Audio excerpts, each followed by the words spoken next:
Yeah, and I think one of the things that echoes from all the players that we've had a chance to listen to so far this spring is that it's starting to slow down, especially for guys on the defensive side of the football.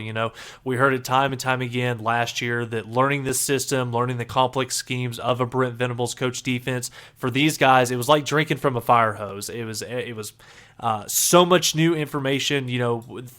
Defense is, it's no secret the defense has been lacking in Norman, Oklahoma for the better part of the last 20 years. So once you've got Brent Venables, coming from timing Clemson, just it was almost, routine that it was a top 5 defense that Brent Venables associated himself with year in and year out. So, but it's apparent that they're growing more and more comfortable in year 2 of the system. And hopefully, Adam, we'll see if that can translate into better play this fall.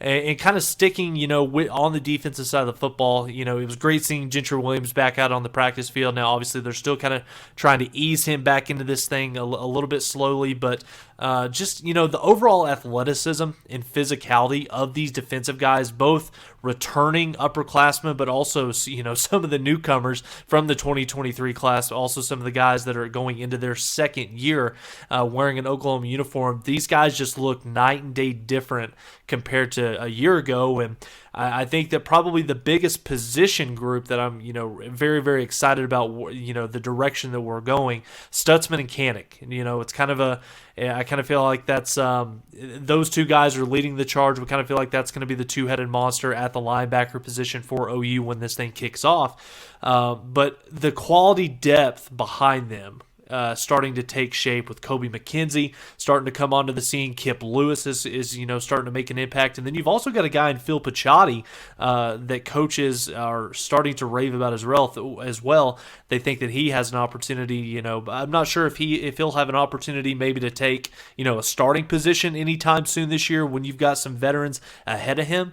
But future is extremely bright for this kid, and who knows? Maybe we're looking up halfway through the season, and you see Phil Picciotti out there taking a few of the reps away from some of the starters, or at least getting into that 2-deep rotation. Obviously, we'll touch on him a little bit more in just a minute. But, yeah, I think overall athleticism, physicality, the brand of football that Brent Venables is trying to instill and bring back to the forefront here at the University of Oklahoma, it kind of feels like 18 months into the BV era, we're starting to see that get a little bit better, starting to ramp up a little bit more, and hopefully that can continue this fall. Yeah, I was thinking about Danny Stutzman the other day and kind of where I might put him in the hierarchy of Brent Venables linebackers at this point. And Brent's had some incredible, like All-American after All-American after All-American. Yeah. So like every year from 2000 with Rocky Kalmus all the way up until, even Travis Lewis was really solid in that 2008 to 2010 time frame. Yeah, Curtis Lofton, Rufus. Curtis Lofton. Yeah, it was just one after another. There was no gap. There was always an alpha, All-American candidate, if not an actual All-American there. And so I was like, okay, where does Stutzman kind of fit into that? And I think he's more on the tail end of some of those All-American linebackers. He's kind of more like maybe a Tom Ward at this point. A guy that I think OU fans weren't super thrilled with, but dude still made some plays, still had some moments as a Sooner. And I think now we're going to be able to understand, like, does he have more of that Rocky and Teddy type, ability, or is he going to have, like, some of those head issues as far as, like, understanding the defense and being in the right place? I don't think, I think I lean the former in regards to, I think he is at least an all-conference type of guy. I think there's certainly potential there. You mentioned Phil Picciotti a second ago, and kind of timely because we tweeted out a photo of him earlier, actually about 2.5 hours ago. It already has almost 6,000 views and over 100 likes, which still kind of blows my mind because I remember, what was it, like 2.5 years ago or so, God. We started the Twitter account, and I remember being excited, like, dude, we got 30 likes on it. We're going viral. But thank you to everyone that follows us and interacts with us on Twitter there. But I learned something new on Twitter today. I should not tag Phil in any of our photos.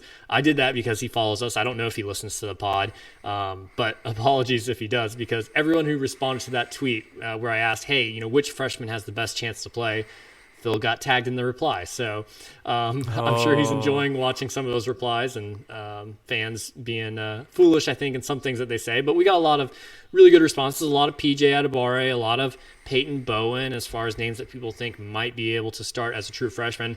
Obviously, those are going to be the two that everyone gravitates towards. Tyler, are you in agreement that those are the two best options to start as a true freshman, or do you have any others in mind?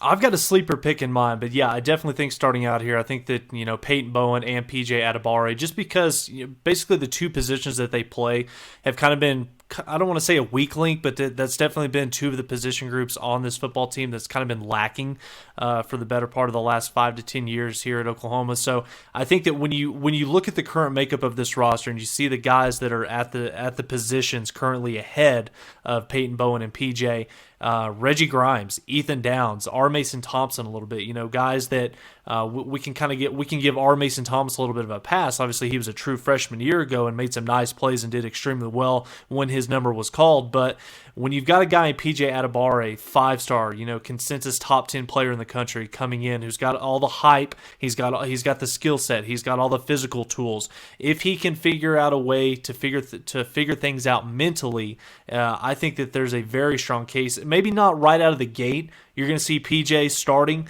in an Oklahoma uniform, but if he can figure out a way to take a good portion of the reps away from a Downs or a Grimes, once Big 12 conference play rolls around and this kid, starts to get a little bit more comfortable in the system, starts to find his footing and gets used to going against these tackles at the Division I collegiate level, I definitely think that PJ Adebawore has a chance to be a starter for this football team as we get a little bit closer, or as we, move further and further into the season. Peyton Bowen, I would say that he's second, just because you've got guys like Billy Bowman. I think that we could pretty much go ahead and, put his name and pin at one of those starting safety positions. Key Lawrence is one. Reggie Pearson is a guy who there's been a lot of good content that this social media team for OU has put out over the last couple of weeks. He looks extremely good moving around. And again, I know we're just in t-shirt and shorts right now, but he's a guy that has a lot of experience playing at this level, especially in Big 12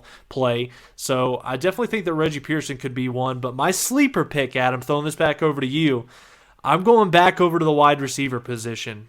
We talked about it. Jalil Farouk, Drake Stoops, everything after that is kind of a crapshoot as far as what what we can try to forecast, what we can try to expect from the wide receivers. I think Jacquez Petaway, who's got track speed, he's a burner, he's a big play waiting to happen. I think we could look up a couple games into the season. If this kid can come in and hit the ground running this summer, I think Jacquez Petaway could pencil. He could definitely see some time starting at one of those interior receiver positions. Wide receiver is certainly one of the easier positions to get on the field as a true freshman. We didn't see it much last year, but Petaway's got some next level speed that I think could certainly contribute to a wide receivers room where there's a lot of positions up for grabs there. And I think I'd be fully on board with you there. The one thing that holds me back is he's just not on campus yet. So that certainly will slow him down a little bit, but I think he'll certainly play a lot. Yeah. But hey, Jacquez, go long. There you go. Yeah. That's not hard. Not hard. Yeah. And just because a guy's not starting doesn't mean that they're not going to be a major impact player. I think Brent's going to lean more heavily towards his older and more experienced players to give them the honor of starting. But that doesn't mean that Peyton Bowen might not get the majority of the snaps from a Reggie Pearson, for example. I'll go a little bit more deeper sleeper than Petaway, though, because PJ and Peyton are pretty obvious and, not much to talk about there. We got a response from Artful_Dodgers on Twitter. He listed a couple guys, but one he pointed out was Cade McIntyre, the tight end recruit out of Nebraska. He's not on campus yet either. So that one's another one where I'm like, man, I really wish he was on campus because he'd be getting a lot of snaps right now with the injuries that have piled up in the tight end room. But he's a guy that I think will come in, physically and match up pretty well with some older guys. I don't think he's going to have to do a whole lot to his body to be ready to get on the field this year. And so really you just look at it and go, okay, well, can he pass Austin Stogner and a Caden Helms, for example, when he comes back from injury in the summer? And yeah, Stogner's got a lot of experience. But I also wonder at the same time if maybe Stogner's got, more of a defined ceiling. and maybe McIntyre can come in and wow a little bit. We'll see. That's a kind of a wild sleeper, but I like that response that we got from Artful Dodgers on Twitter. I think that's a really good one as well. And one of the things, again, if you're not an early enrollee, if you're not a mid-year guy coming in the month of June as a true freshman, it's such a steep learning curve that you've got to get up to speed super, super quick. So again, I talked about just a little while ago, drinking from a fire hose as a true freshman in a new system. Can Cade McIntyre come in here and in just a matter of 3 months, forget the summer conditioning working out with Schmitty. He's already a little bit further along than most true freshmen showing up to a college, Division I weight program. But again, if he can figure out a way to learn the system, I'm sure he's already started trying to learn what Jeff Lebby tries to do, especially with the tight end room. He had a lot of chance to watch Braden Willis from a year ago with some of the ways that he was utilized in the passing game. But yeah, that was kind of an off the radar one. But yeah, I could see Cade McIntyre coming in, and maybe he's a guy that could surprise us a little bit. Drake Stoops, Jaleel Farouk, Andrell Anthony, Gavin Freeman, LV Bunkley Shelton, and Billy Bowman all reported as guys that are taking reps as punt returner. Do you have a favorite out of this group? Adam, unless it's a super big game, whether it's an OU Texas, whether it's a Big 12 championship or college football playoff, I sit in the category where I do not want my best players in the return unit. We all know from a year ago, Billy Bowman getting knocked out of the TCU game and ultimately missing the following weekend against Texas because of a kick return in one of the first 2 possessions of the football game. I think Drake Stoops, I don't want to see him out there. Jaleel Farouk, I damn sure do not want to see you out there just because we got to keep him healthy, got to keep him upright. Andre Anthony, I know that he's got the explosiveness. He can make you miss in a phone booth. I kind of like the possibility of Gavin Freeman a little bit, maybe a little bit of LV Bunkley Shelton, but by no stretch of the imagination do I want any starter or any contributor that's going to get a significant portion of the reps out there with 11 men, running full speed at you whatsoever. It's not worth it. I had the exact same thought, especially on Billy Bowman. Jaleel Farouk, I agreed at first, but then I thought, okay, he is a little bit bigger guy. Like, he played some running back, took some snaps, at the Wildcat last year. So he's a little bit more of a bigger guy. But yeah, I agree. I don't really want to put him out there. Drake Stoops is a guy that, he's not going to drop the ball, but he's not going to run away from anybody either. So right. I'm in the Gavin Freeman camp here. I think he's a guy that maybe he could excel. That could be some of his role. He may not break through and be a number 2 wide receiver just yet, but he could be a really good punt returner, and that could be his focus. And we know he's got electric speed. He's a little bit smaller guy. He might be harder to find in the traffic of those punt returns.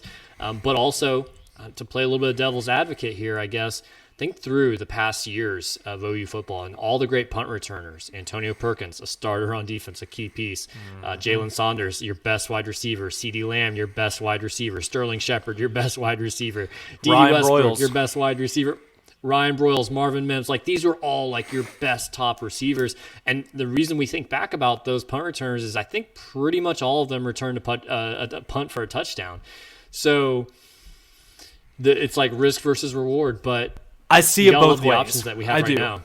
Yeah, I do. I mean, I like the position that we're in. Again, it's nice having all these options. You've got elite skill talent that has the opportunity to, take the punt returner position. But again, for me, the risks just far outweigh the possible rewards. I know that, once you get into, those tight games against, the better competition that OU will see this year, sometimes it takes a play in special teams that can be the difference for you. So, does having, Andrell Anthony back there or Jaleel Farouk back there, in the fourth quarter where you've got to try to flip the field to set yourself up, to take the, tie it or take the go-ahead lead, I can see that. But maybe that's something kind of in a one-off scenario, but I think that we're pretty much in agreement here. I think Gavin Freeman or LV Bunkley Shelton could be 2 really good candidates.